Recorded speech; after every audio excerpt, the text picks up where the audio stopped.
sound like the blowing of a violent wind came from heaven and filled the whole house where they were sitting. They saw what seemed to be tongues of fire that separated and came to rest on each of them. All of them were filled with the Holy Spirit and began to speak in other tongues as the Spirit enabled them. Now they were staying in Jerusalem, God-fearing Jews from every nation under heaven. When they heard this sound, a crowd came together in bewilderment because each one heard them speaking in their own language. And utterly amazed, they asked, "Are not all these men who are speaking Galileans? Then how is it that each of us hears them in his own native language? Parthians, Medes, and Elamites, residents of Mesopotamia and Judea and Cappadocia, Pontus and Asia, Phrygia and Pamphylia, Egypt, and the parts of Libya near Cyrene, visitors from Rome, both Jews and converts to Judaism, Cretans and Arabs, we hear them declaring the wonders of God in our own tongues." And so here we have these 120 frightened, impotent, self-centered, willful, and discouraged individuals who are now suddenly been transformed into new creatures. They're infused and filled with the supernatural power of God physically, intellectually, and emotionally. Would you not agree with me this morning that the greatest need in the church today is for a contemporary Pentecost to occur?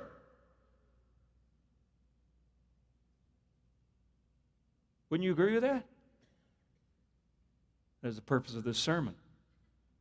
Because you see, Jesus said, God is spirit, and those who worship him must worship him in spirit and in truth. God is spirit, and you and I are spiritual beings. You and I are created to have spirit-to-spirit communication, our spirit infused and empowered by his Spirit. Come with that desire. Have we come here this morning to allow him to touch our inner being and to make a move in your life and mine? A move that would be beyond our expectation. So the question really is this morning, what did you come here this morning expecting from God to do? Anything? Was it just to be worship as usual? Or did you come expecting God to do something in your life? Are you open, ready for God to do a work? Or is it, "Pastor, hurry up. I need to go." Divine Holy Spirit of God to enter in and to transform our minds, transform our hearts, transform our spirits, transform our whole being. And so I wonder this morning, have we come? Have we told God to come and to make a move on me today? Well, be honest. You don't have to answer.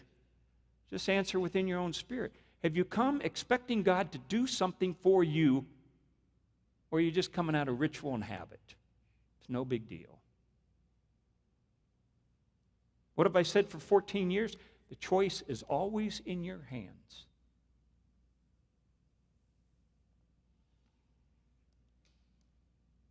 These disciples in Acts, they were waiting on the edge for God to move. Perhaps even in the form, they thought, of a miracle. History's greatest miracle, when you really think about it,